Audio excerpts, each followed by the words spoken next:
Aquilo ali, você tinha uma rodagem. Humanamente, aquilo ali até hoje, se alguém mexer naquilo ali, adulterasse, ainda deve haver possibilidade, mas é muito difícil. As garagens, às vezes, tem gente malandro que faz isso. Zé muda de 70 mil rodado, coloca para 30. Veja, Deus não zerou o seu de maneira assim, sabe, gambiarra. O que Deus fez? Matou você em Cristo e fez você nascer nova criatura. Então ele zerou. Não é um tacógrafo adulterado, mexido. É um tacógrafo novo, 0 km. Deus olha para você e fala: você é justo, e por isso eu posso te abençoar. Mas não se esqueça, você não é justo porque você é bom, você é justo porque Ele é bom, porque Ele te justificou. Você mesmo não pode, não tem poder de se justificar. Os irmãos estão entendendo? Foi isso que aconteceu com você.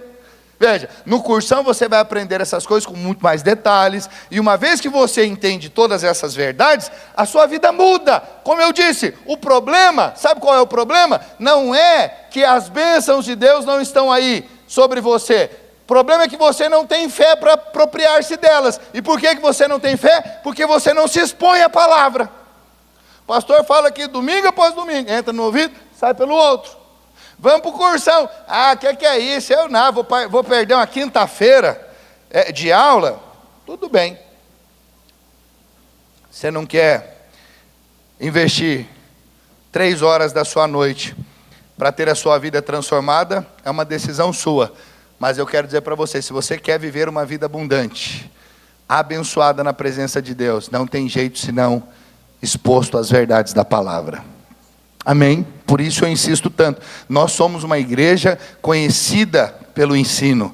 A nossa marca mais forte é o ensino. Quem caminha comigo sabe o quanto eu prezo e valorizo por isso, e quanto todas as nossas igrejas têm um apreço por isso. O ensino, a palavra, porque é isso que transforma. E conhecereis a verdade vos libertará. É a verdade. Uma vez que eu tenho a verdade, eu posso me apropriar de cura, de libertação, de transformação, restauração do meu casamento. Os meus filhos são abençoados, a minha vida financeira é abençoada porque eu tenho a palavra. Você pode dizer amém? Que isso possa fazer sentido para você, que você venha entender por revelação que não tem outra forma de nós recebermos de Deus senão ali por conhecer a Cristo e prosseguir em conhecê-lo. Amém? Glória a Deus. Outra coisa, e aí eu vou compartilhar a palavra de hoje. Hoje estamos iniciando o nosso jejum. Você sabe, todos os semestres nós temos o costume, a tradição de fazer 2 jejuns no ano. Um no primeiro semestre e no segundo. Esse ano nós não fizemos no primeiro semestre. Então nós estamos fazendo apenas um jejum de campanha nesse ano. Então, é muito importante que você não perca esse jejum por nada. Sabe, que você se envolva. Serão 15 dias de jejum. Vamos estar falando sobre o reino e a igreja. Esse é o livro, não existe ele hoje físico, ok? O que foi preparado para a videira de Cuiabá, e a videira de Cuiabá mesmo já se apropriou de todos os 1000. Então, esse livro vai estar disponível na Amazon. Já era para estar, mas deu um problema. Parece-me que até final de hoje deve estar disponível lá. Ok? Esse livro, se você quiser, O Reino e a Igreja, o autor é o pastor Christian. Vou ter o privilégio de falar, ministrar algo ali que o meu pastor, quem me treinou, quem me discipulou, quem me acompanhou durante toda a minha caminhada cristã, desde a minha adolescência, vou estar aqui fazendo, junto com a igreja, um jejum, o mesmo que aconteceu ali em Cuiabá, e eles encerram hoje. Eles estão entregando hoje o jejum, ok? E nós estamos iniciando esse jejum. Como nós vamos fazer? Com relação ao jejum, você vai optar por uma refeição diária.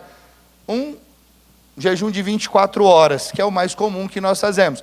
Ou você vai tomar café da manhã, durante 15 dias, apenas café da manhã, ou apenas almoço, ou apenas jantar, ou apenas lanche da tarde, não sei. Você vai estabelecer uma refeição diária. De preferência, essa refeição vai sempre se dar no mesmo período, todos os dias. Ok? Pastor, eu tenho problemas de saúde e eu não posso jejuar. Meu médico não me libera, diz que se eu fizer, isso vai agravar a minha saúde. Então, o que você vai fazer? Você vai tirar coisas ali, não é jejum, entenda, isso não é jejum, mas é uma maneira de você estar também participando ali conosco, como se você estivesse também jejuando, ok? Mas você vai tirar aquilo que toma mais o seu tempo, ok? Então veja, a alimentação, quando você tira o tempo da alimentação, qual que é a proposta? É você se alimentar do Espírito. Então, o momento que você ia almoçar e não vai mais, jantar e não vai mais, você vai ler a palavra, você vai ler o capítulo do dia do livro, você vai orar, você vai colocar ali um louvor. Então, você vai voltar-se para o seu espírito. Então, qual é a proposta do jejum? Não é se sacrificar como alguns pensam. Tem irmãos que acham que o jejum é sacrifício. O jejum não é sacrifício, ok? Não é para você ter dores, não é para você ficar com tremedeira, embora isso pode acontecer se você vai começar a sua jornada de jejum agora, você não tem costume, você está chegando na vida da igreja agora, então você vai fazer. Eu me lembro quando eu comecei a jejuar, adolescente, eu tremia, eu achei que eu ia morrer, eu ficava na cama tremendo, com fraqueza, que eu já quis começar um jejum forte, e não dei conta, e aí comecei a passar mal. Essa não é a proposta do jejum. A proposta do jejum é você voltar-se para o Espírito. O jejum sem a oração, a leitura da palavra, essa questão do seu devocional, ele deixa de ser jejum e passa a ser dieta. Então a proposta não é dieta, ok? Tem irmãos que até falam, eu estou mais gordinho, eu vou aproveitar agora no jejum para perder uns quilinhos. Não é essa a proposta. Embora você pode também orar e falar, Senhor, passa a mão, tira toda a gordura, faz ali um milagre, mas não é esse o objetivo. Ok? É você se voltar para o Espírito e usar esse tempo que você usaria com a alimentação para se consagrar, para buscar mais o Senhor. O que toma muito tempo? Você gosta às vezes de televisão? Você gasta muito tempo? Tira a televisão, se você não pode jejuar. Então, no momento da televisão, vai ler a Bíblia, vai orar, vai ler o capítulo do dia, vai meditar nas confissões que nós vamos postar diariamente, no versículo do dia que nós vamos postar diariamente durante o jejum. Amém, irmãos? Está claro para você? Então, quando nós jejuamos, nos voltamos mais para o nosso espírito, qual é a tendência? Nós enxergarmos muito mais aquilo que é espiritual do que o que é natural. Você passa a ter uma ótica muito mais espiritual do que natural, o que faz você caminhar com muito mais fé do que o normal. Está claro para você? Quando somos muito naturais, o que acontece? A incredulidade facilmente toma o nosso coração. Você vê uma questão, olha, assiste o jornal e já fica ali, vê uma coisa ruim, já fala, e aquilo já mexe com você, porque você está muito natural, muito na carne. Então volte-se mais para o Espírito. Pastor, só no jejum que nós nos voltamos para o Espírito? Não, você tem que fazer isso todos os dias, volte-se para o seu Espírito todos os dias, ok? Mas o jejum, você não precisa jejuar todos os dias, você vai fazer nós jejuamos nos 2 períodos do ano, no semestre, nas campanhas e períodos de encontro com Deus, mas você, individualmente, enquanto servo de Deus, cristão, você vai jejuar de tempo em tempo. Isso é você que determina, mas é importante que você faça isso, na sua caminhada, pois é muito importante. Isso é bênção para você. O próprio Senhor Jesus nos diz, que há castas de demônios que só saem com jejum e... Então, por isso é importante o jejum. Tem coisas na sua vida que só não desbloqueiam, só não acontece, você fica aí vendo, minha vida está travada. Talvez está precisando fazer um jejum. Está precisando jejuar, começar a se voltar mais para o céu, para as coisas de Deus, e menos para as coisas desse mundo, para você ver as coisas começarem a fluir na sua vida. Lembre-se, o espiritual, ele é antes do natural nesse aspecto, é mais importante. Se a sua vida espiritual vai bem, acredite, todo o resto vai bem. Você pode dizer amém? Amém. Qual será a dinâmica das nossas reuniões? De segunda a sexta, nós vamos nos reunir no prédio. Todos os dias eu vou estar aqui compartilhando um capítulo do dia, ok? O capítulo do dia, vou estar aqui de segunda a sexta, às 19h30, a partir das 19h30, então o nosso horário, todos os dias de segunda a sexta será 19h30, ok? E no sábado, os discipuladores vão se reunir com os seus discipulados, ou seja, com todos os líderes de célula do discipulado dele, juntamente com as respectivas células desses líderes.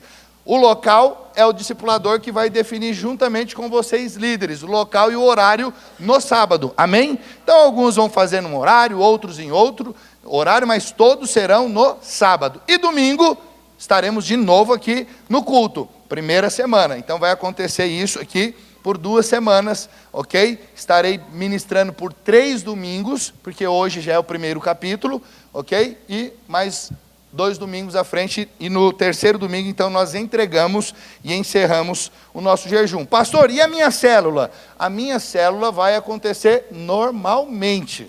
No dia da célula, você, membro, não vem para o prédio.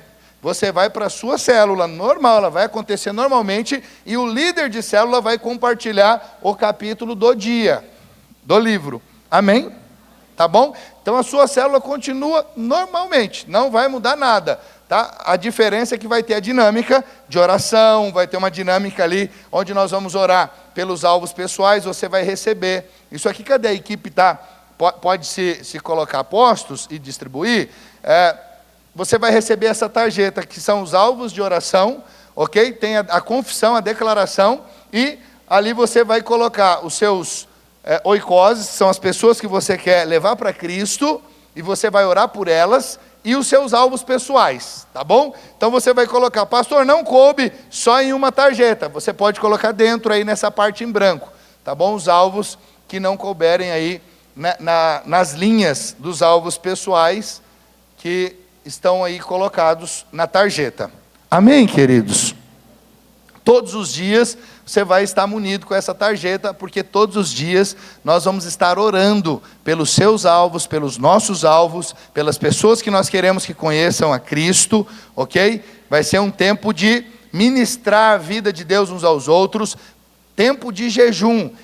É um tempo que nós experimentamos de muitos milagres, curas, libertações. Então, é um tempo muito precioso. Então, não fique de fora, tá? Porque eu tenho certeza que você vai ser muito abençoado. Se o seu médico, hoje, falar para você assim, olha, sua saúde está da seguinte forma, se em 30 dias você não mudar isso e aquilo outro, e não fizer isso aqui, você vai morrer. Eu pergunto para você, você faria diferente do que o seu médico está falando? Sim ou não? Hã? Você faria diferente? Não. Não faria, por quê? Senão você vai morrer. O médico falou, ou você faz, muda, faz dessa forma, você vai morrer. Deixa eu dizer algo aqui. Para muitas pessoas aqui, às vezes Deus está dizendo, esse jejum vai ser a oportunidade para você virar a chave da sua vida, para a sua história ser mudada, para a sua vida ser transformada, para o seu casamento ser restaurado, para os seus filhos serem libertos, para as suas finanças, sabe, elas darem uma guinada, para os seus negócios avançarem. Esse jejum vai ser divisor de águas. Se Deus está falando isso para você e com você, e se você sabe, eu sou essa pessoa, pastor, então não abra mão de estar aqui todos os dias, não abra mão de estar com a sua célula. São 15 dias que você vai ali certamente ser muito edificado e muito abençoado. Você crê nisso, amém? Irmãos, eu não tenho dúvida, a cada jejum nós temos muitos testemunhos de milagres, de tantas coisas que os irmãos, experimentam e recebem da parte de Deus, dons espirituais, bênçãos espirituais, bênçãos materiais. Então é um tempo muito precioso, ok? Eu quero que você se dedique e se esforce para estar os 15 dias. Pastor, não posso. Então, se esforce para estar o máximo que você puder, para você receber de Deus. Porque o que vai fazer, o que pode mudar e virar essa chave? O ensino que acontece diariamente durante os 15 dias, ok? E esse tempo que nós ministramos uns aos outros como igreja. Os dons se manifestam de uma maneira muito mais poderosa quando a igreja se reúne especificamente para isso. Você pode dizer amém? Então aquilo que você tem buscado, sonhado, aquilo que você tem colocado diante de Deus e às vezes não tem acontecido, eu quero declarar, nesse jejum vai acontecer. Você acredita nisso? Amém?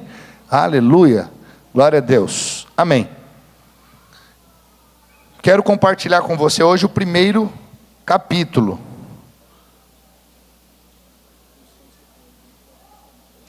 Obrigado. Eu falei no grupo do Cursão e do CTL, mas talvez nem todos estão lá.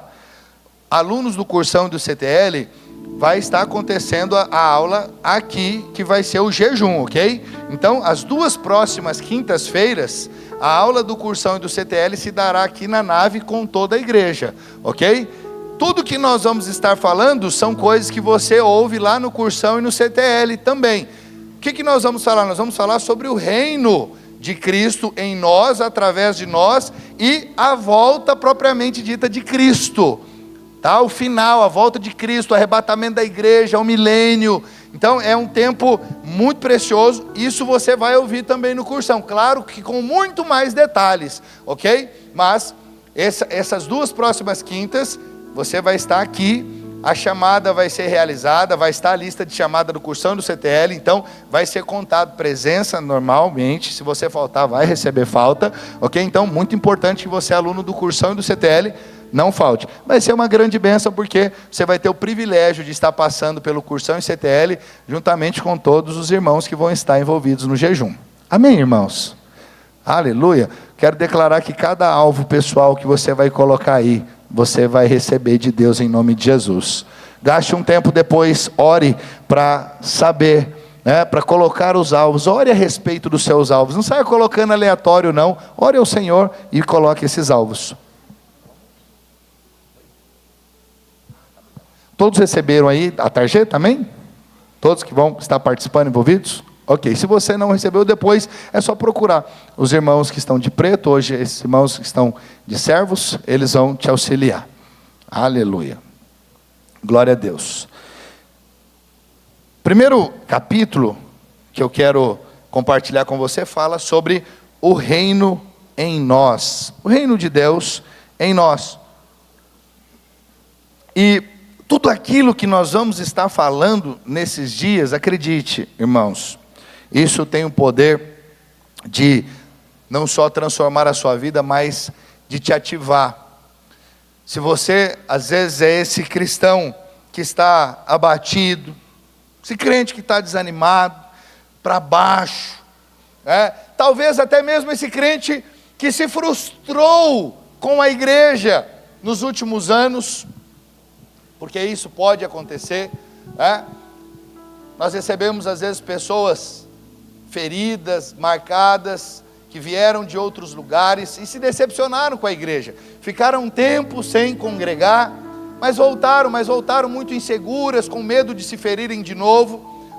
Quero dizer para você, esse é um tempo muito apropriado para você, ok? Esse é um tempo muito apropriado para quebrar todas as cadeias, todos os sofismas que estão aí na sua mente, que o diabo tem lançado, quebrar essas fortalezas que estão impedindo você de receber do Senhor e viver uma vida cristã abundante, feliz.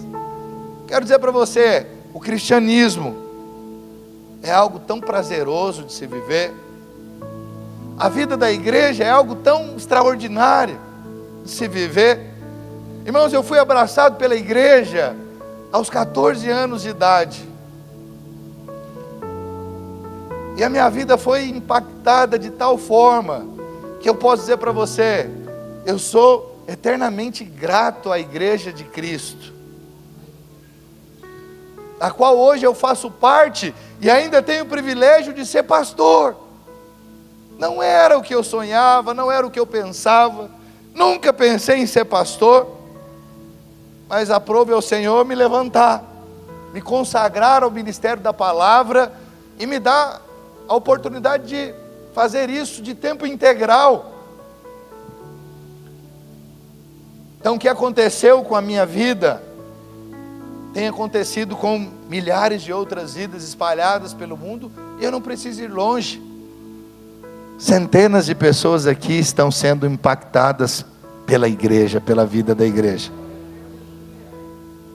Irmãos que chegaram aqui sem norte, tristes, abatidos, sem esperança, sem uma perspectiva boa para o futuro, mas de repente chegaram aqui através de uma célula, foram ao encontro com Deus, e de repente tiveram um encontro com Deus, e eles foram marcados, impactados, agora começaram a fazer o cursão, e estão ali também maravilhados diante da palavra de Deus, e vendo que a vida da igreja não era o que eles pensavam. Porque quando fala-se de igreja, tudo que vem à nossa mente é religiosidade. É um grupo de pessoas que aparentemente se acham melhores que os outros. Um grupo talvez que você tinha na sua cabeça de pessoas arrogantes. Mas quando você se deparou com a vida da igreja e com a igreja do Senhor, você viu que não é nada disso, que é apenas mentiras que o diabo falava. Pastor, mas existem crentes arrogantes, altivos, intolerantes? Tem sim. Mas eu quero dizer para você, essa aqui não é essa igreja. Essa é uma igreja que ama a todos.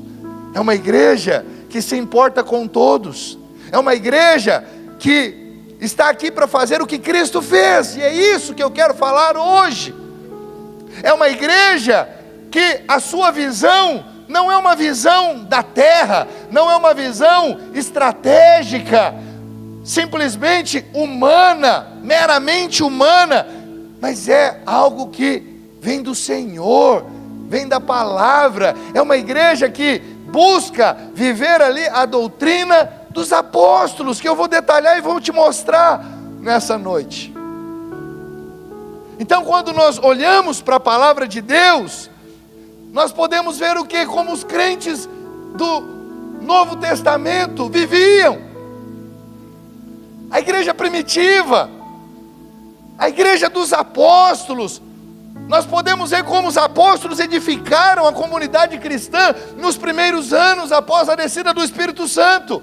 Preste atenção, essa é a nossa única referência. E essa deve ser a nossa referência. Nós não podemos usar nenhuma outra coisa como referência para ser igreja, porque quem nos ensina a ser igreja é Cristo através da sua palavra. E como nós aprendemos isso? Olhando para os crentes da igreja primitiva. Pastor, mas nós vivemos 2000 anos após, mais de 2000 anos se passaram.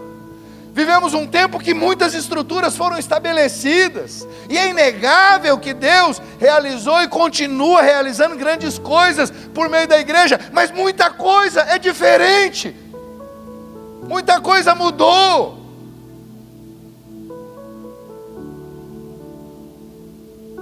Também é verdade que ao longo desses séculos surgiram desvios, escândalos, abusos causados por homens que se afastaram do ensino genuíno da palavra. Olha para a TV, olha para a internet, e você vê essas coisas terríveis a respeito da igreja. Desvios do ensino apostólico. Mas você pensa que é do nosso tempo, que isso é coisa, exclusividade nossa. Não é exclusividade do nosso tempo. Esse desvio se dá desde a época de Jesus. Já havia esse tipo de coisa. Já nos dias da igreja primitiva, haviam equívocos, distorções e até heresias surgindo. Fala a verdade. Quando você olha algo a respeito da igreja na internet, você não vê muita coisa assustadora, bizarra? Irmãos, cada coisa assustadora que eu falo, Jesus, misericórdia. Como pastor eu fico envergonhado, porque eles costumam colocar tudo no mesmo balaio, falar todo mundo é igual, toda igreja é igual, é nada, que conversa fiada. Tem a turma doida, tem a turma que não segue a doutrina dos apóstolos, que não segue a palavra, que quer inventar moda. E aí o que nós vemos na palavra de Deus? Os apóstolos se empenharam tanto para dar uma direção clara a nós, a igreja. A igreja só é diferente quando ela não olha para Cristo, não olha para a palavra. Porque nós temos tudo detalhado, como deve ser a igreja. Daí você vai ver a expressão e a prática da doutrina dos apóstolos. Tem irmãos que falam assim: pastor, qual é a visão da videira? Ele veio da Batista, ele veio da não sei da onde, vários outros ministérios. Lá a visão era uma, aqui qual é a visão? Qual é a visão da videira? Preste atenção, aprenda algo. A igreja videira não tem uma visão dela. A visão que a igreja videira tem não é dela, é da palavra.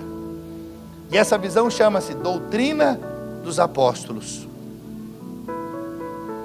Nós não temos visão nossa. Ah, pastor, tem sim, visão celular. Quem falou que é nossa? A igreja primitiva se reunia em células diariamente. Só não usava o nome célula. Você não é esse tipo de gente que é tão bitolado que fala: mas vocês usam o nome célula. Célula não está na Bíblia. Eu olho para a gente e falo: meu Deus, então o seu problema é porque essa. Então, fala outra coisa, fala grupo familiar, tá bom para você? Você quer que nome? Reunião na casa do Joãozinho, então tá bom. Não precisa chamar de célula. Se a célula é um problema, o nome célula é um problema, sabe, deixa de ser tolo. Célula é a reunião dos crentes, como era na igreja primitiva. Dê o nome que você quiser, o nome pouco importa. Célula é só porque célula fala de algo que é vivo, que se multiplica, que cresce, que avança. Só por isso. Isso é a igreja, é o corpo de Cristo. E o corpo, quando ele está vivo, o que acontece? Ele cresce. Corpo saudável, cresce. Desenvolve. Pastor, o que é então a doutrina apostólica? É a instrução dos apóstolos para a igreja de Cristo, a quem o Senhor confiou a palavra, o evangelho, a grande comissão.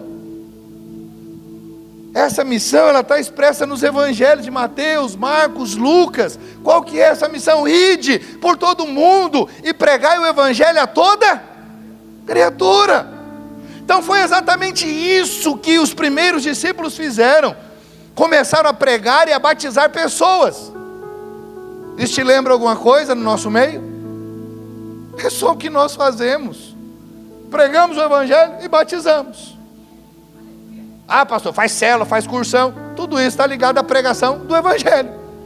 Fazemos encontro com Deus, pregação do evangelho. Culto, pregação do evangelho. E aí depois daqui, o que nós vamos? Batizamos. Em nome do Pai, do Filho, do Espírito Santo. Essa é a doutrina dos apóstolos. É isso que a igreja primitiva fez. Depois que a igreja primitiva teve esse momento, começaram a pregar e a batizar, a Bíblia relata que após a primeira pregação registrada em Atos, o apóstolo Pedro pregou lá no capítulo 2, houve um acréscimo de quase 3.000 pessoas. Você consegue imaginar? 3.000 pessoas foram batizadas naquele mesmo dia. Aleluia. Isso tem demonstrado que somos uma igreja apostólica, porque nós fazemos isso constantemente. Todos os anos batizamos muitas pessoas, depois delas conhecerem o evangelho. Depois dessa conversão desses 3.000, quase 3.000 e esses batizados, nós vamos ver o quê? A dinâmica da igreja, como ela funcionava. Ah, você pode dizer, pastor, a dinâmica da igreja mudou muito. E é verdade, mudou mesmo. Hoje nós vemos pessoas na igreja criticando as igrejas porque usam LEDs, palcos pretos, paredes pretas, ou com outra estética, e as pessoas estão preocupadas com isso. Essas críticas vêm de irmãos tradicionais, que se refletirem um pouco mais, eles perceberão que o modelo de culto e construção que eles seguem também não era o mesmo da igreja primitiva. Por quê? Porque realmente as coisas mudaram, querido. O formato dos prédios, os instrumentos, a tecnologia, tudo isso evoluiu com a sociedade. Tem irmão que fala assim, Jesus não pregava com microfone, porque ele não tinha.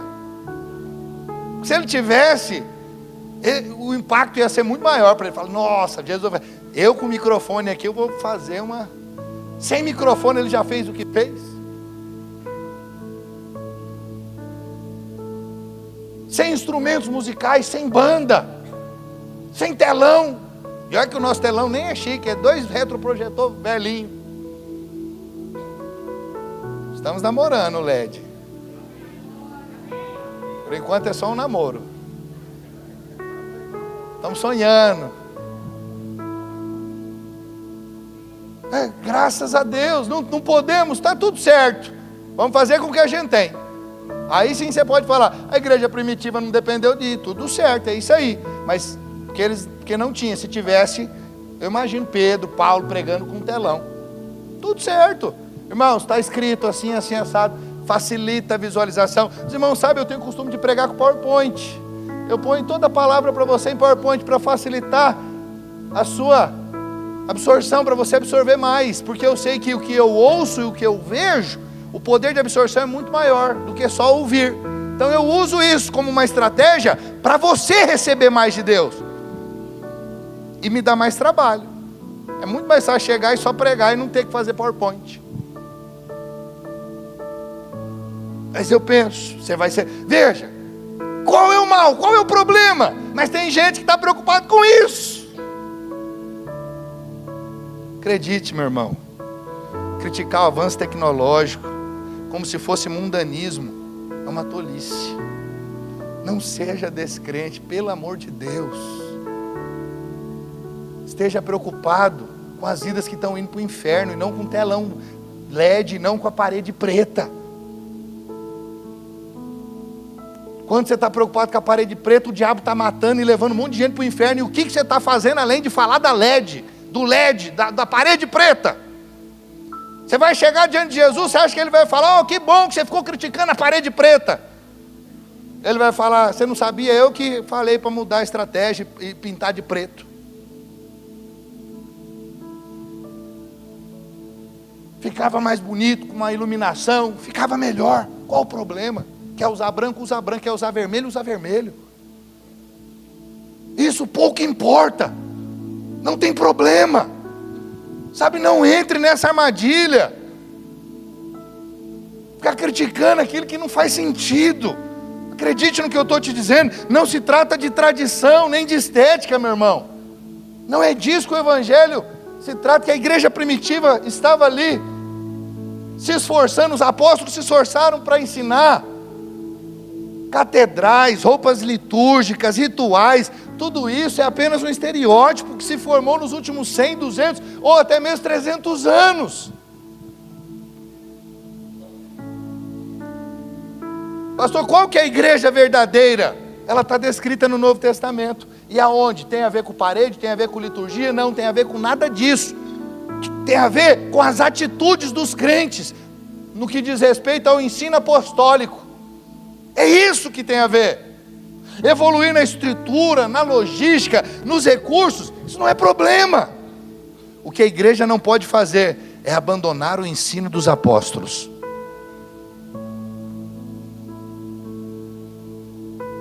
Isso nós não podemos negociar.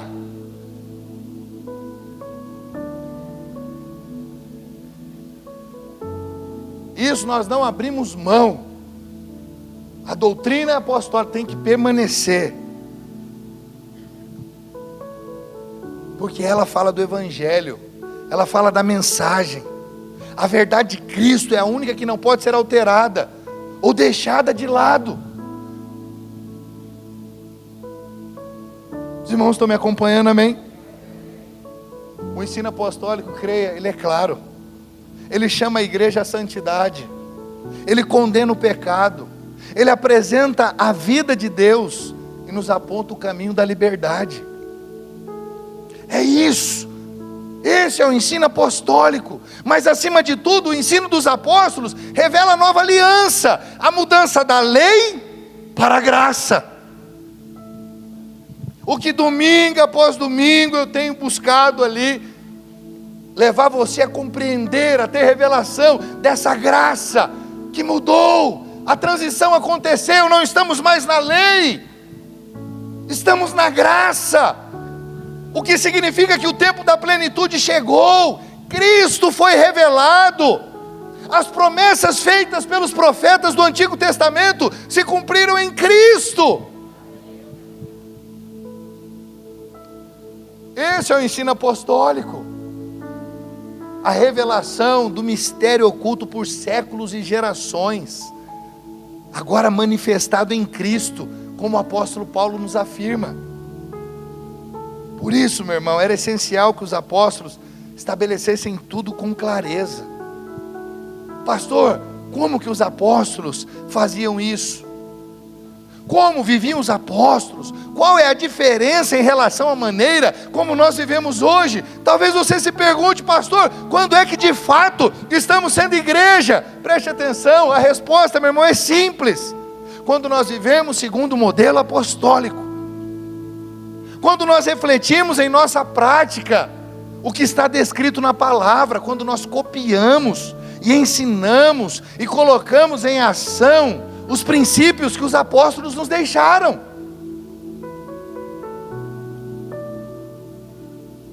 Não tem aqui uma regrinha, uma lista na parede, ó, igreja videira, vocês têm que fazer isso aqui, isso. Não, é o que os apóstolos ensinaram. É assim que verdadeiramente somos igreja. E aí que em Atos capítulo 2, a partir do verso 42, nós vamos ver como viviam os primeiros cristãos. E olha o que a palavra diz: e perseveravam na doutrina dos apóstolos. Então preste atenção, a doutrina apostólica é a base. E aí, o que você precisa saber quando nós falamos que a doutrina apostólica é a base? Não existe alguém que possa afirmar: recebi um ensino mais avançado, ou tive uma revelação mais atual. Eu vejo quantas pessoas correm atrás de pregadores, pseudo-pastores e pregadores, dizendo: eu descobri algo novo sobre libertação, sobre anjos e demônios, sobre prosperidade financeira. Espera lá, não há nada novo, está tudo na palavra. Que conversa é essa? Que conversa é essa? Ninguém pode chegar dizendo que o apóstolo Paulo estava equivocado em tal ponto, ou que o apóstolo João errou em outro. O que foi preservado, guarde no seu coração, é a doutrina dos apóstolos, a palavra de Deus, o Velho e o Novo Testamento. A Bíblia não muda, a mensagem apostólica é a nossa base. Você pode dizer amém? Não importa se é uma igreja pentecostal, se é uma igreja tradicional, se é uma igreja evangélica ou católica. Preste atenção, quem não estiver alinhado com a doutrina dos apóstolos, precisa se ajustar. E quem estiver, que permaneça, como diz a palavra, perseveravam na doutrina dos apóstolos. Você está me acompanhando? Certo, irmão? Eu já mencionei isso. Ele chegou, fez uma visita aqui. E aí o irmão que conhece ele falou assim: por que você não foi, não está lá na videira? E aí ele está no outro ministério. Por quê? Ah, porque eu já falei isso. Porque lá o louvor é bom. E aí ele perguntou: mas e a palavra? Ah, a palavra mais ou menos. Pois é. Você define congregar com base em louvor. O seu critério tem que ser a palavra.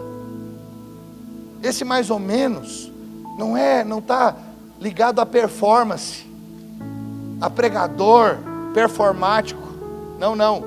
Mas o que ele prega. Se é a doutrina dos apóstolos ou não. Para muitas pessoas não importa o que ele prega. Se ele prega heresia, tudo certo, o louvor é bom, é isso que importa. Se ele prega diferente dos apóstolos, está tudo certo. O que importa é que tem uma poltrona reclinável. O que importa é que lá é geladinho. O ar-condicionado funciona bem, o banheiro é cheiroso. O estacionamento é assim assado, é confortável. Pera lá, esses não devem ser os critérios para você definir qual a sua igreja. Mas sim a mensagem, o que está sendo pregado. Infelizmente, os cristãos estão tão rasos que eles não conseguem nem filtrar a palavra. Um herege, um falso pregador e um verdadeiro pregador, para eles é a mesma coisa.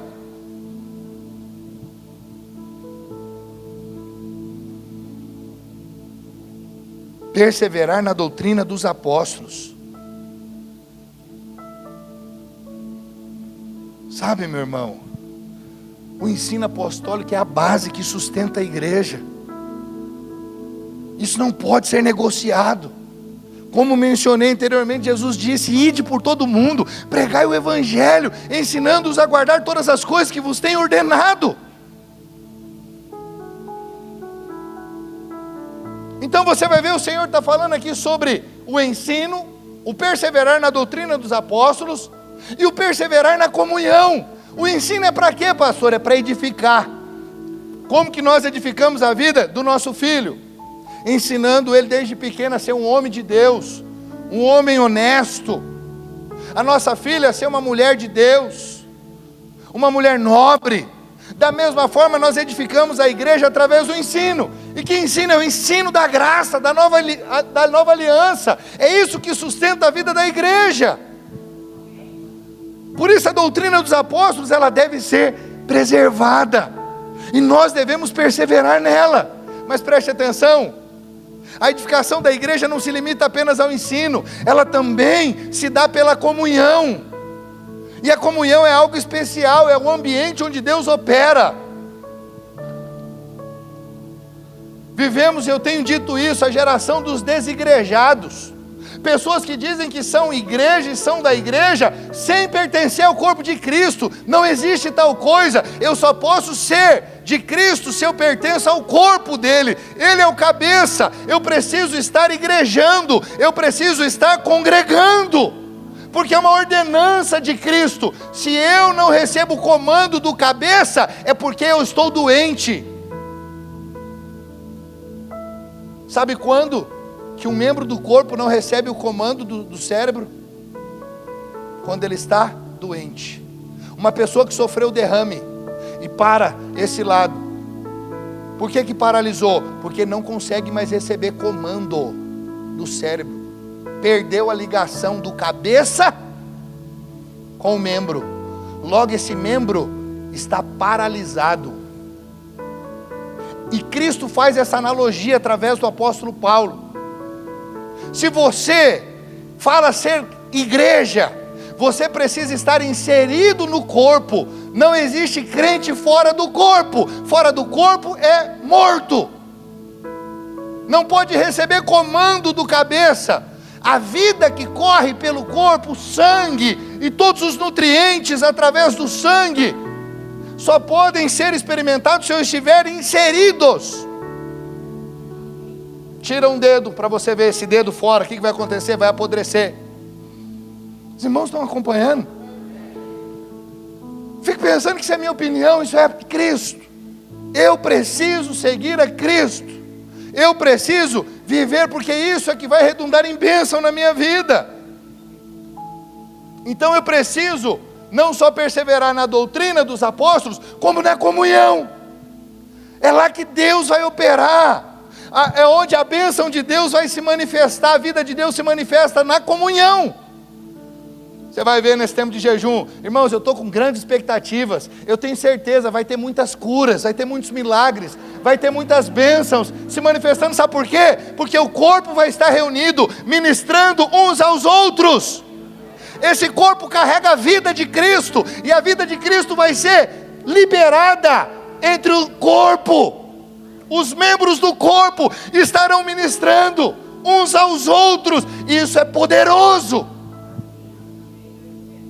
Não pense que é pouca coisa. Entenda isso, a vida de Deus não se expressa de forma completa na individualidade. Você pode sim receber no seu quarto, pode. Você pode orar ao Senhor no privado, pode, porque a Bíblia nos ensina isso. Mas acredite, a plenitude se dá quando estamos no corpo, na comunhão. Olha o que o Senhor diz em Salmo 133, verso 1 e verso 3, o salmista diz: ó, como é bom e agradável viverem unidos os irmãos. Verso 3, ali ordena o Senhor a sua bênção e a vida para sempre. Você pode dizer amém? Como é bom e agradável viverem unidos os...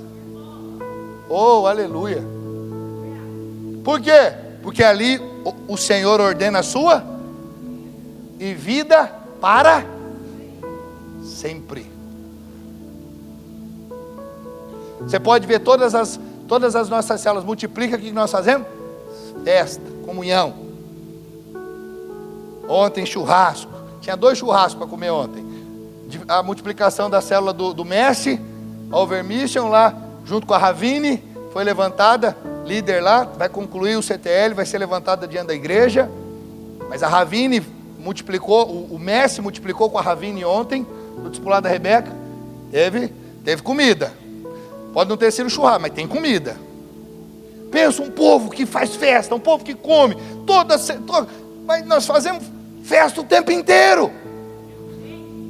Porque é na comunhão que nós vemos o Senhor operando ali a bênção. Isso aqui é a comunhão do corpo de Cristo. O Senhor está ordenando a bênção dele e a vida para sempre. Aqui, ó, por meio da palavra que está sendo liberada, você não vai sair daqui da mesma forma, você vai sair daqui muito melhor do que você entrou. Olha Jesus reafirmando essa verdade, lá em Mateus 18:20, onde estiverem 2 ou 3 reunidos em meu nome, ali estou no meio deles. Igreja, por definição, são 2 ou mais.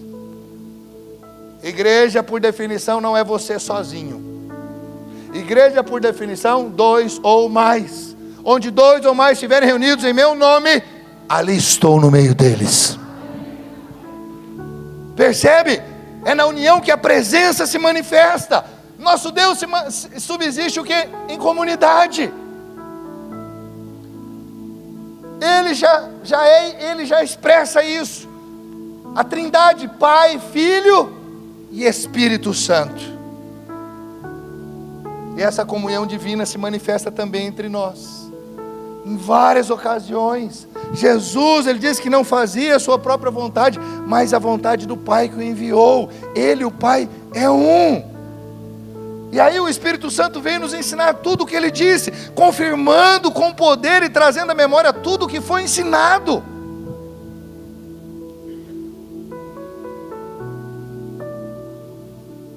Amém, irmãos?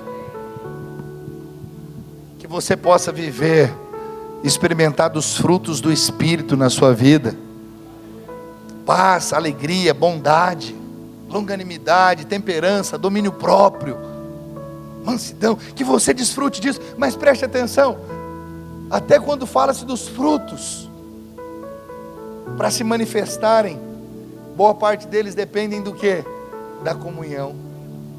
Um dos frutos, e um dos mais importantes, é o amor. Como que o amor se manifesta? Na comunhão. O amor não se manifesta com você sozinho. O amor se manifesta em você, através de você, na vida de alguém. Sabe como eu sei que eu sou amado por Deus? Através dos irmãos. Estávamos lá na reunião com os pastores em Cuiabá. Aí a pastora estava fazendo aniversário, a esposa do pastor Cristo, os nossos pastores. E ela falou, sabe, Como é bom, como eu me sinto amada. Eu sinto o amor de Deus através de vocês. E a maneira que Deus me ama é através dos irmãos de vocês. Nós recebemos e desfrutamos do amor de Deus através dos irmãos. A célula é um lugar disso. O discipulado é um lugar disso. A comunhão fala disso.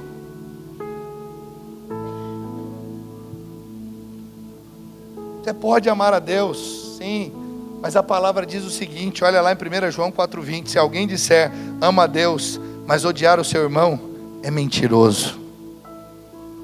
Ou seja, a prova do amor verdadeiro está na relação com os irmãos. Você não ama o irmão, como é que você diz que você ama a Deus? E eu sempre digo, irmãos, se você tem problema com irmãos na igreja, resolva. Resolva. Não adianta você estar batendo no peito aí falando, eu te amo, Senhor, mas você odeia o seu irmão. Você tem demanda com o irmão até hoje. Você sabia que tem gente que não vem aqui? Porque ele diz, lá tem fulano. Pastor, eu amo tanto a videira, mas sabe por que eu não vou? Porque lá na videira está o fulano de tantas. Eu falo, e daí? Mas eu não gosto dele. Como você não gosta, irmão? Você vai viver com ele a eternidade no céu. Você não consegue passar alguns dias com ele, um domingo com ele, como você vai passar a eternidade com ele no céu? Então se resolve logo aqui, enquanto você só passa um período, porque lá é para sempre. Você consegue imaginar o crente lá no céu? Na Nova Jerusalém, ruas de ouro, ele lá. Aí ele vê o irmão e fala, opa, não, lá não é o seu lugar. O lugar seu talvez era o inferno, não era lá? Porque isso é coisa do inferno. É ou não é? Coisa de gente rancorosa, ressentida. Conversa com esse irmão, perdoa, libera perdão, pede perdão, trata, resolve e vai seguir em comunhão.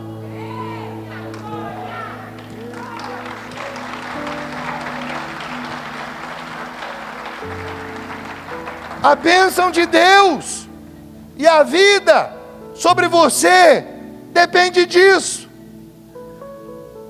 Os irmãos estão entendendo, amém? Se você está visitando, não fica assustado comigo. É assim que eu sempre falo. Eu falo sempre dessa maneira enérgica. Eu não estou bravo, tá? Fique em paz, meu jeito. Você vai ver eu pregar sempre assim. Porque eu penso, visitei lá, videira lá, o pastor lá é brabo. Já ouvi irmãos falando que eu sou lenhador. Está amarrado. Oh, queridos, acredite, é na comunhão que os atributos de Deus se manifestam. É na comunhão que a vida se torna visível. E acredite, é nela que a igreja encontra sua força e seu testemunho. Eu posso dizer para você, as células de discipulados que mais crescem são as células e os discipulados que mais fazem comunhão. Sabia disso? E as que não crescem, é as que menos fazem comunhão. São as células que a célula é só no dia da célula. Os outros dias ninguém se fala e ninguém se vê. Se a sua célula é assim, não precisa olhar para o lado, nem para o líder. Fala assim, vamos mudar agora a partir desse jejum. Vamos fazer mais coisa junto. Preste atenção, a célula não é para ser só no dia dela. Essas células, a tendência é que elas não avançam. Acredite no que eu estou te dizendo. Célula que avança faz muito churrasco. Célula que avança faz muita comunhão. Sabe, eu sei, os irmãos às vezes ficam com ciúmes, mas tem uma célula, eu menciono, irmão, a célula do Gustavo. O Gustavo, ele faz a célula no dia, e ele não usa a célula para fazer normalmente comunhão, ele usa outro dia.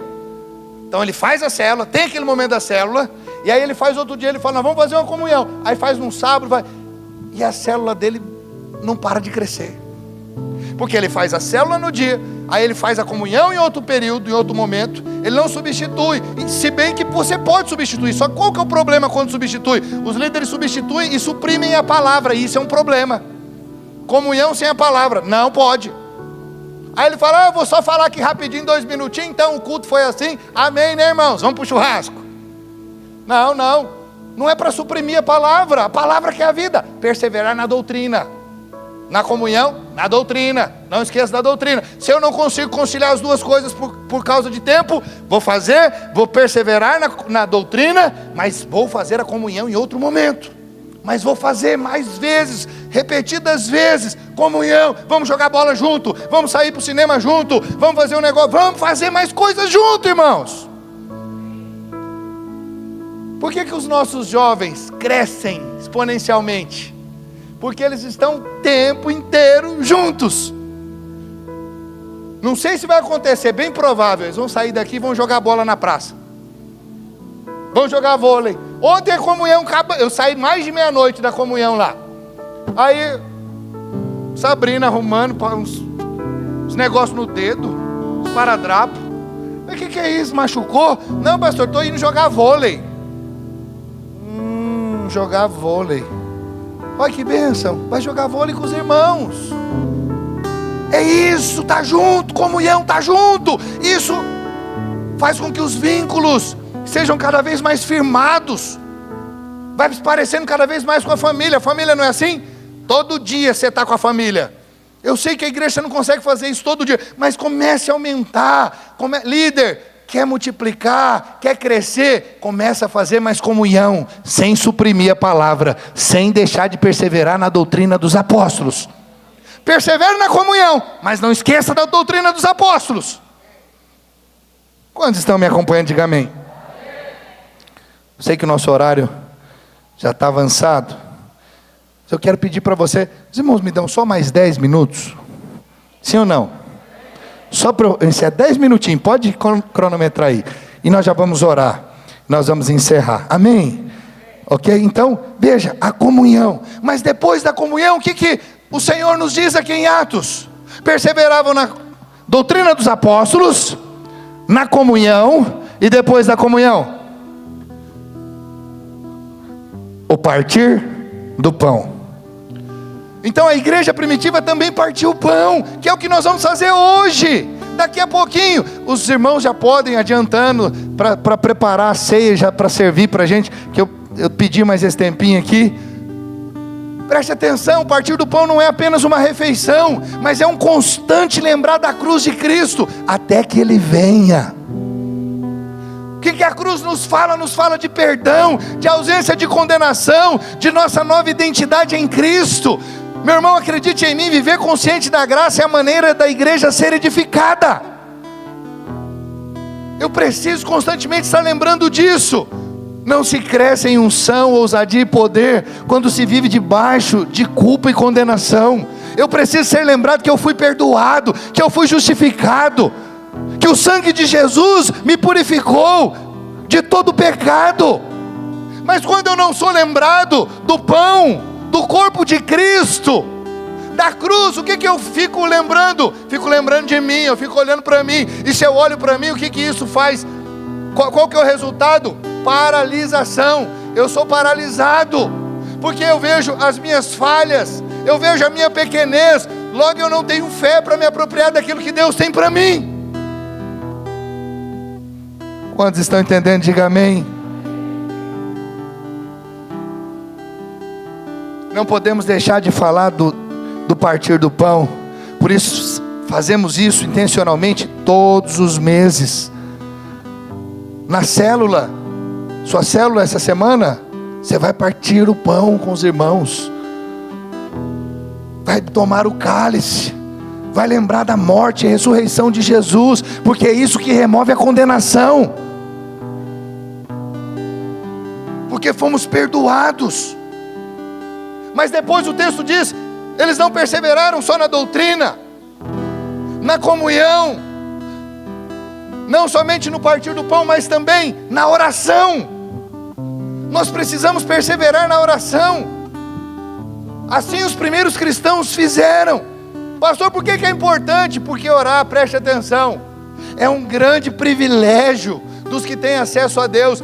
Você talvez está acostumado a ouvir que orar é obrigatório, e a oração para você é como uma obrigação. Preste atenção, a oração para você deveria ser como comer.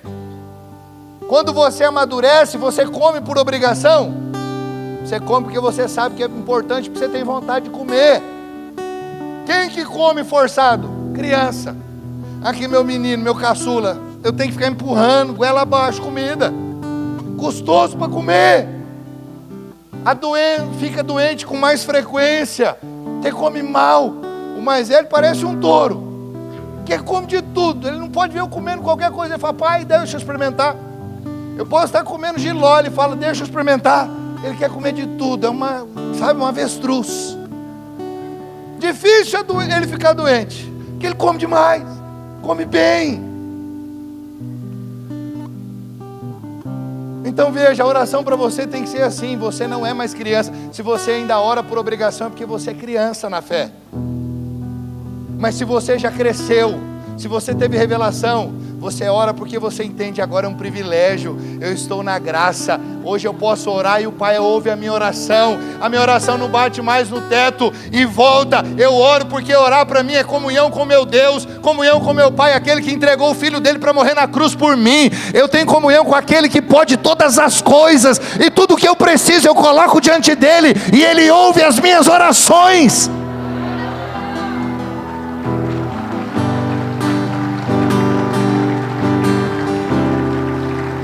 Não menospreze, querida, a oração, não. É assim que você vai se apropriando de tudo aquilo que Deus tem para você. Ore, peça, porque já foi quebrado, o véu já foi rasgado, o acesso agora foi dado a você. Você tem acesso ao Pai. Amém? E o texto diz no versículo 3, em cada alma havia temor. Um temor santo, um senso de vocação, um reconhecimento profundo de que o acesso que hoje temos a Deus é grandioso e poderoso, e que jamais podemos abrir mão disso.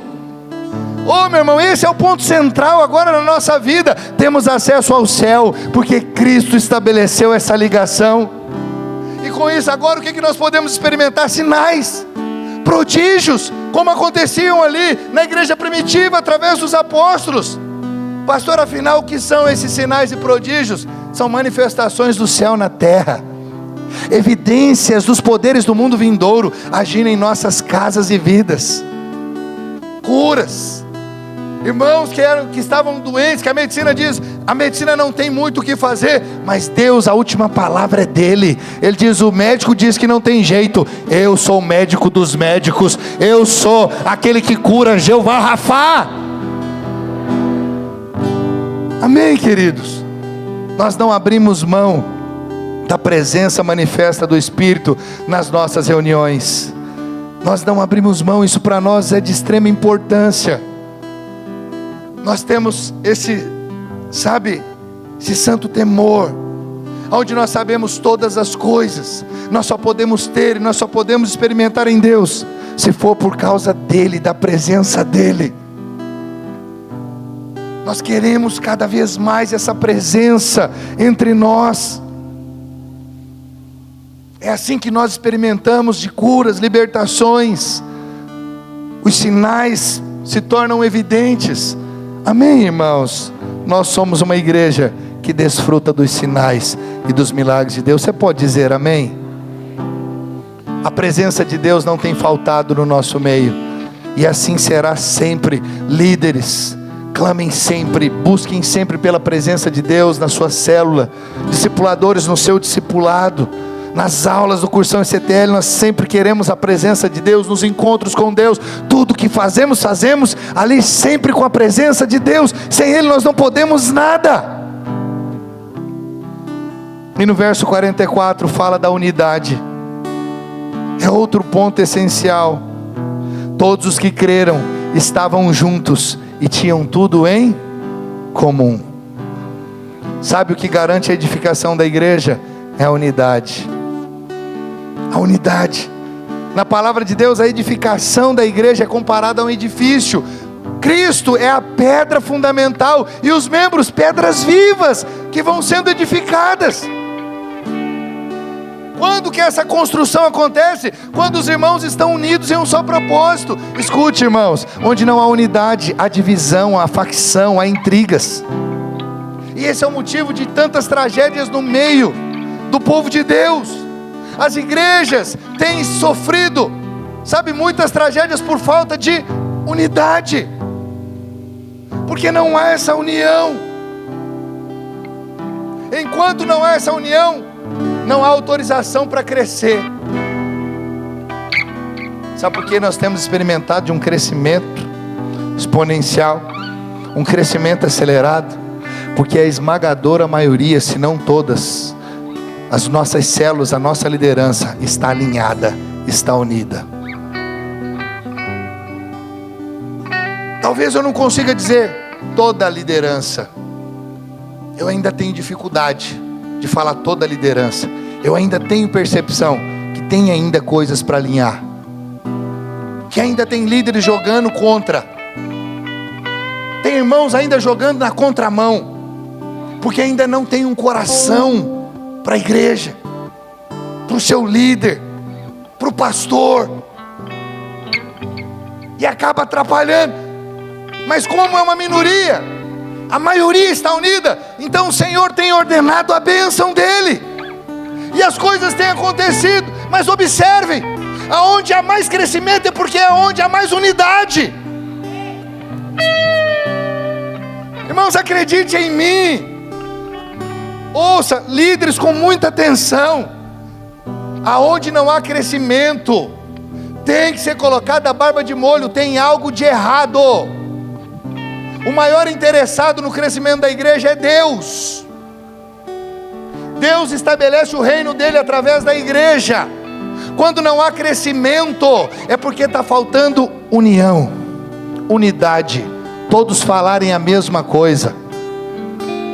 Não fique pensando, pastor, eu não estou crescendo, isso é para mim. Tome para você, mas não pensando, seu pastor está me acusando. Não, vai checar o que é. Acredite, tem algo errado, e esse algo errado às vezes está aqui, lá no profundo do coração. É um pensamento errado, é uma crença errada que tem atrapalhado. Quando você entende o que eu estou dizendo, diga amém. Por isso a gente tem que sempre ficar assim em crise quando nós não crescemos, porque se não cresce, tem algo errado. Não necessariamente comigo, mas tem algo aqui no meu grupo, tem algo aqui na minha equipe, tem algo aqui que precisa ser alinhado. Corações alinhados, a prosperidade vem, o crescimento vem. Como um pastor escreveu um livro, um amigo meu, ele diz, o nome do livro é Alinhou, Prosperou. Quando alinha, prospera. Porque é assim que a palavra diz. Quantos estão entendendo? Assim é tudo na vida. Seu casamento, se não for alinhado, não prospera. Seu trabalho, se não houver alinhamento com o seu trabalho, não prospera. Tudo na vida precisa estar em unidade, alinhadinho, em harmonia. Você entende isso? Você pode dizer amém? Então comece a checar isso, discipulador, líder. Comece a checar, não caçando culpados, mas para resolver. Fala, Senhor, quebra todo espírito de divisão, quebra toda intriga, toda facção, toda murmuração, tudo que atrapalha e impede a obra do Senhor de avançar, famílias de serem alcançadas pelo amor de Deus. Não queremos ser empecilhos, queremos ser canais de Deus. Quanto mais rápido entendemos isso, mais podemos abençoar a nossa cidade e as pessoas à nossa volta. O que o texto afirma? Que esses irmãos tinham tudo em comum. Isso se refletia em atitudes práticas de amor, amém, irmãos? Diariamente perseveravam unânimes no templo, partiam pão de casa em casa e tomavam as suas refeições com alegria e singeleza de coração. Por fim lemos, louvando a Deus e contando com a simpatia de todo o povo. Os de fora olhavam para dentro e reconheciam, é bom estar nessa célula, que privilégio fazer parte dessa comunidade. Havia vida, havia graça. Não era um ambiente marcado por religiosidade acusadora, mas um lugar onde se desfrutava de fato da vida de Deus. E o verso 47 do capítulo 2, parte B de Atos diz, e o Senhor lhes acrescentava dia a dia os que iam sendo salvos. O crescimento era natural, porque todo organismo saudável cresce. Célula, discipulado, igreja, quando saudáveis e vivos, vão crescer. Porque quem dá o crescimento é Deus. A edificação da igreja é obra do Senhor. guarde no seu coração. É essencial compreender que somos chamados a reproduzir a vida da igreja primitiva. Você pode dizer amém?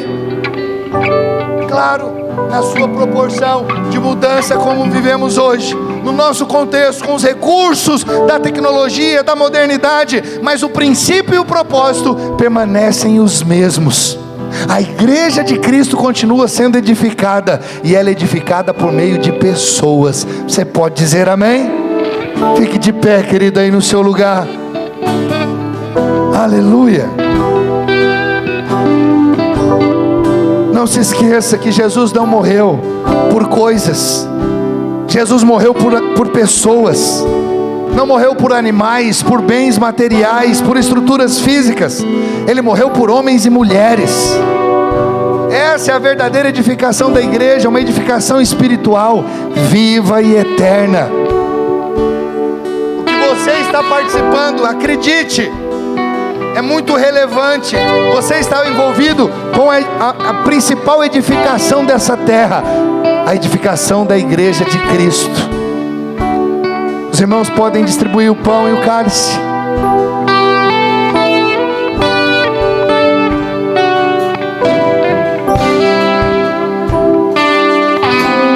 Filipenses 3,14, o apóstolo Paulo diz: prossiga para o alvo, edificando a igreja de Cristo. Prossiga para o alvo, e prosseguir para o alvo é seguir edificando a igreja de Cristo nessa terra. Você pode dizer amém? Quantos irmãos vão distribuir o pão e o cálice? Adore ao Senhor aí no seu lugar, aguardando receber o pão e o cálice, para participarmos juntos da mesa do Senhor. Mas não rejeitou, então assim foi levado a um lugar de muita dor. Crucificaram, pregaram suas mãos, chicotearam,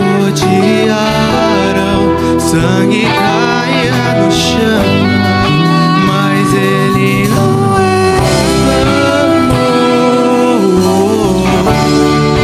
mas ele não reclamou,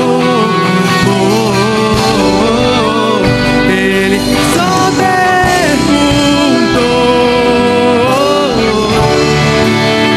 em alta voz, gritou:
Todos receberam o pão e o cálice, amém? Aleluia. Quero te lembrar amanhã e durante o jejum, a nossa dinâmica é diferente. Amanhã nós vamos gastar mais tempo orando, ministrando uns aos outros, amém? Vamos ter o compartilhamento, sim, mas nós vamos ter um tempo ali dedicado a ministrar uns aos outros. Que você enche o seu coração com santa expectativa e fale para Deus: Senhor, eu não só quero ser abençoado, mas eu quero ser usado pelo Senhor. Eu quero ter experiência de orar por alguém e ele receber cura. Eu quero ter experiência de liberar uma palavra profética, de liberar uma palavra de sabedoria, de conhecimento. Quero declarar, meu irmão, você que quer ser batizado com o Espírito Santo, você vai ser nesse jejum. Se esse é um dos seus alvos, vai acontecer, você vai ser batizado com o Espírito Santo.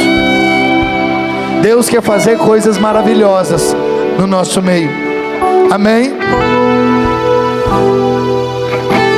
Pegue aí o seu pão, pegue o seu cálice, pegue o seu pão bem alto e declare após mim, diga assim: este pão é o corpo do Senhor Jesus, que foi moído na cruz. Diga: ele já levou as minhas maldições e as minhas enfermidades. Diga: pelas suas pisaduras eu já fui curado. Diga: ao comer este pão, estou comendo dele.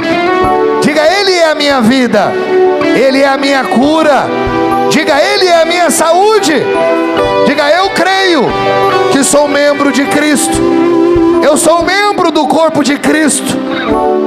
Diga: o corpo de Cristo, nele não há maldição, portanto nenhuma maldição há sobre a minha vida.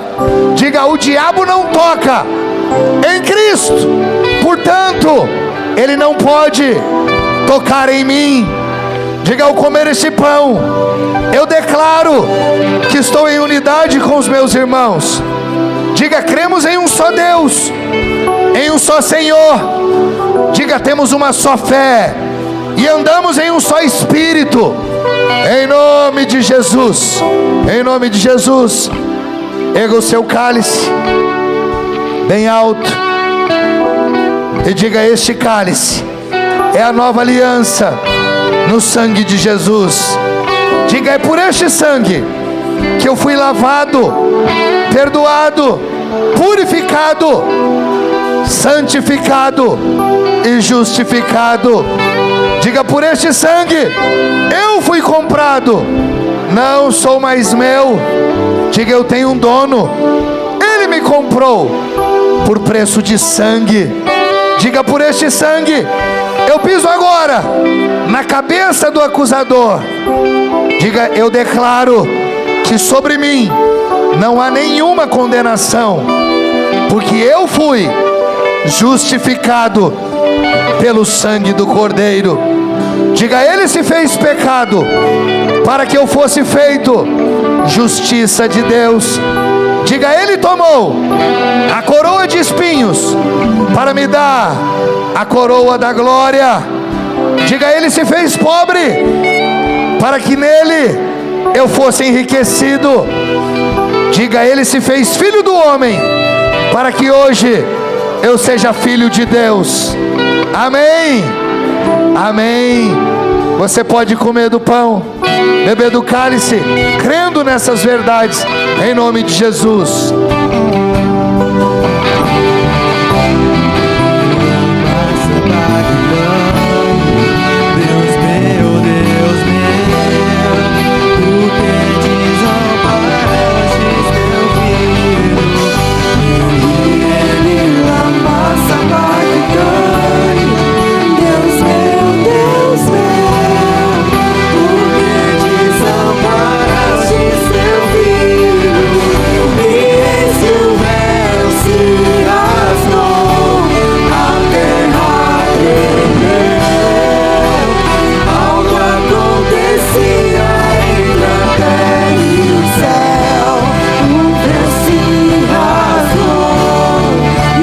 Assim Shalom, verdadeiramente esse é o Filho de Deus.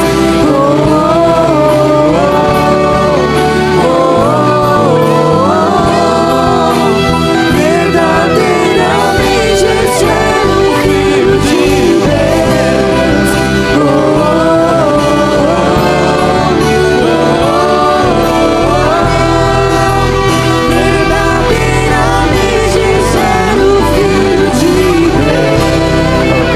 Aleluia, aleluia, glória a Deus. Você foi abençoado nessa noite? Se você foi abençoado, erga suas duas mãos para o alto e bem forte diga graças a Deus. Estenda suas mãos como quem recebe. Que o Senhor te abençoe e te guarde, que Ele levante o seu rosto sobre ti e tenha misericórdia de ti. Que o amor de Deus Pai, a graça salvadora e infinita de nosso Senhor Jesus Cristo, a unção e a comunhão do Santo Espírito seja sobre você, a sua casa, o seu trabalho. Que a sua semana seja uma semana abundante e que nesta semana os milagres de Deus se manifestem na sua vida. As bênçãos do Senhor te alcancem para a glória dEle, em nome de Jesus. Se você crê e concorda, diga amém. Aleluia, glória a Deus. Dê um abraço no irmão que está do seu lado e até amanhã às 19h30. Às 19h30 amanhã. As crianças podem vir receber o prêmio.